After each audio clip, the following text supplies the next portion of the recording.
رازی که همه فکر می‌کردند برای همیشه دفن شده، حالا قرار است تمام رابطه‌ها را از هم بپاشد و قتلی که روی آن سرپوش گذاشته شده بود، حالا خطرناکترین شاهدش ظاهر خواهد شد.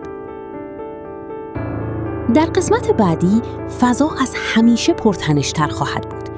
زویا ویدیویی به دست می‌آورد که چهره قاتل در آن دیده می‌شود، اما نمی‌تواند تصمیم بگیرد که به آن اعتماد کند یا همه چیز را نابود سازد. از طرفی احد کم کم به دوست خودش شک می‌کند، چون تمام مدارک به سمت او اشاره دارند.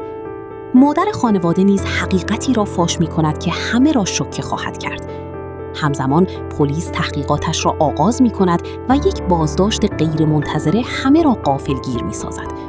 اما سوال اصلی اینجاست: آیا مجرم واقعی دستگیر می‌شود یا یکی از نزدیکان همه را فریب داده است؟ اگر ویدیوی ما را پسندیدید، حتما لایک کنید و کانال را سابسکرایب نمایید. همچنین زنگوله را فعال کنید تا هر ویدیوی جدید فوراً به شما برسد. تمام این پیشبینی‌ها صرفاً نظر شخصی ما هستند و ممکن است داستان اصلی متفاوت باشد.